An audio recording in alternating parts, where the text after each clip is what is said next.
ಸುಖ ಸಂತೋಷ ಸೌಭಾಗ್ಯ ಕೂಡಿ ಬಂದಿದೆ. ಕಲ್ಪನೆಗೆ ಯಾವಾಗಲೂ ನಮ್ಮದೇ ಚಿಂತೆ. ಏಕೆಂದರೆ ಅಣ್ಣನವರೇ ದೊಡ್ಡ ಆಸ್ತಿಯಿಂದ ತೆಗೆದುಕೊಂಡಿರುವರು ಅಲ್ಲೇ ನಮ್ಮ ಕಲ್ಪನಾ. ಹೌದಣ್ಣ, ನೋಡಿ ನಿಮ್ಮ ಇಷ್ಟಪಟ್ಟಂತೆ ಒಂದು ಒಳ್ಳೆ ನೌಕರಿಯನ್ನು ಪಡೆದು ನಿಮ್ಮ ಆಸೆಯಂತೆ ಒಂದು 3 ಹೆಣ್ಣು ಮಕ್ಕಳನ್ನ ಅತ್ತಿಗೆಯರಾಗಿ ಈ ಒಂದು ನೀವು ಕರೆತಂದಿದ್ದೆ ಆದ್ರೆ ಬಾಳ ತುಂಬ ಅವರನ್ನ ಅತ್ತಿಗೆ ಅತ್ತಿಗೆ ಎಂದು ಕರೆಯುವ ಆಸೆ ನನಗಣ್ಣ. ನೀನು ಹೇಳುವುದೇನು ನಿಜ, ಆದರೆ ನಾವು ಮದುವೆಯಾಗಬಾರದೆಂದು ನಿರ್ಧಾರ ಮಾಡಿಕೊಂಡಿದ್ದೇವೆ. ಯಾಕಣ್ಣ? ಸಂಜಮ್ಮ ಮುದ್ದಿನ ತಂಜಮ್ಮ ಕಣ್ಣಮ್ಮ ಮನೆಯ ಬೆಳಕಂತ ನೀನು ಮನೇನು ಸಂಜಮ್ಮ ಮುದ್ದಿನ ತಂಜಮ್ಮ. ಏಕೆಂದರೆ ಮುಂದೆ ನಾವು ಮದುವೆಯಾದಾಗ ಹೆಂಡತಿ ಒಳ್ಳೆಯವರಾದರಂತೂ ಪರವಾಗಿಲ್ಲ, ಒಂದು ವೇಳೆ ನಮಗೆ ವಿರುದ್ಧವಾಗಿ ನಡೆದುಕೊಳ್ಳುವ ಹೆಣ್ಣು ಸಿಕ್ಕಿದರೆ ನಿನ್ನ ಪರಿಸ್ಥಿತಿ ಗುಲಾಬಿ ಹೂವಿನ ಮುಳ್ಳಿನಂತಾಗುತ್ತದೆ ಅಮ್ಮ. ಹೌದಮ್ಮ, ಸಾಗರ ಹೇಳೋ ಮಾತು 100ಕ್ಕೆ 100 ಸತ್ಯಮ್ಮ. ನಮ್ಮ ಜನ್ಮಗತ ಮಕ್ಕಳು ನಮ್ಮ ಮಾತೇ ಕೇಳುವುದಿಲ್ಲ. ಕಲ್ಪನಾ, ಇನ್ನು ಮಧ್ಯೆ ಬಂದ್ರೆ ಹೆಣ್ಣು ಯಾರ ಮಾತು ಕೇಳ್ತಾರೆ? ಇಷ್ಟಕ್ಕೂ ಮದುವೆ ಆಗೋದವ್ರು ಯಾರು? ನನ್ನ ತಂಗಿ ಕಲ್ಪನಾಳ ಮದುವೆ. ಸಂತೋಷ್ ದೊಡ್ಡ ಶ್ರೀಮಂತರ ಮನೆಗೆ ತುಂಬಿದಾಗ ನನ್ನ ಮದುವೆ.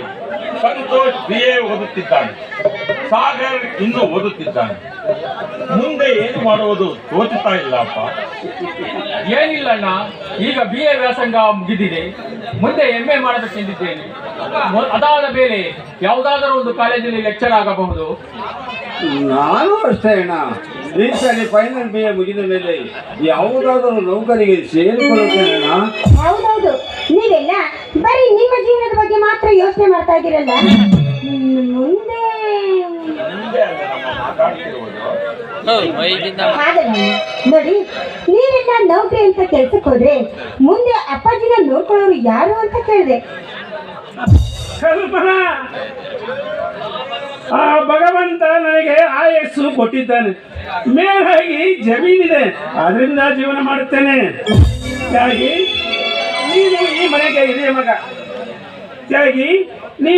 ಹಿರಿಯ ಮಗ, ನಿಮ್ಮ ತಮ್ಮಂದರ ವಿದ್ಯಾಭ್ಯಾಸ, ತಂಗಿಯ ಮನೆ ಜವಾಬ್ದಾರಿ ನಿನ್ನದಾಗಿರ್ತಪ್ಪ. ಆಯ್ತಪ್ಪ. ಹಾಗಾಗಿ ನೀನು ಬಿಟ್ಟು ಎದೆಯಲ್ಲ ಕುಡಿದವರು ದೊಡ್ಡವರಾಗಿದ್ದಾರೆ. ಹೀಗಾಗಿ ನಿಮ್ಮಲ್ಲಿ ಏನಾದರೂ ಕಲಹ ಬಂದರೆ ಅದನ್ನು ಸುಧಾರಿಸಿಕೊಂಡು ಹೋಗುವ ಜವಾಬ್ದಾರಿ ನಿನ್ನದಪ್ಪ. ಅಪ್ಪ, ಇಂದು ನಿಮ್ಮಲ್ಲಿ ಆಣೆ ಮಾಡಿ ಹೇಳುತ್ತೇನೆ, ನಮ್ಮಲ್ಲಿ ಏನೇ ಸಮಸ್ಯೆ ಇದ್ದರೂ ಅದನ್ನು ಸುಧಾರಿಸಿಕೊಂಡು ಹೋಗುವ ಭಾರ ನನ್ನದು ಅಪ್ಪ. ಸಹನೆ ದೌರ್ಜನ್ಯವಲ್ಲ ಅಂತ ಶ್ರೀರಾಮಚಂದ್ರರೇ ಹೇಳಿದ್ದಾರೆ. ತಾಳ್ಮೆ ಮನುಷ್ಯನಿಗೆ ವಸ್ತು ಇದ್ದ ಹಾಗೆ. ಅಣ್ಣ, ನಾನು ಓದುವುದಕ್ಕೆ ಹೋಗ್ತಾ ಇದ್ದೀನಿ, ಈಗ 1,2,000 ಬೇಕಾಗಿತ್ತು. ಅಣ್ಣ, ನಾನು MAಗೆ ಅಪ್ಲಿಕೇಶನ್ ಹಾಕಿದ್ದೇನೆ, ನನಗೂ 2,000 ರೂಪಾಯಿ ಬೇಕಾಗಿತ್ತು. 2 ಸಾಕ? ಹಿಂಗೆ 2 ಸಾಕಮ್ಮ. ತಾನೆ, ಈಗಲೇ ಯಾಕೆ ಅದರ ಬಗ್ಗೆ ಚಿಂತೆ? ಬನ್ನಿ, ಎಲ್ಲರೂ ಊಟ ಮಾಡಿಕೊಂಡು ಹೋಗೋಣ.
ಅಪ್ಪಾಜಿ ನಾನು ಬರ್ತೀನಿ.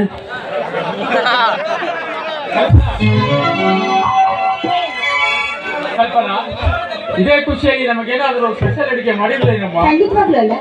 ನೋಡು, ಹೆಸರು ಬೇಳೆ ಪಾಯಸ ಮಾಡಿದ್ದೀನಿ, ಬಾ ಊಟ ಮಾಡಿದ್ದೀನಿ.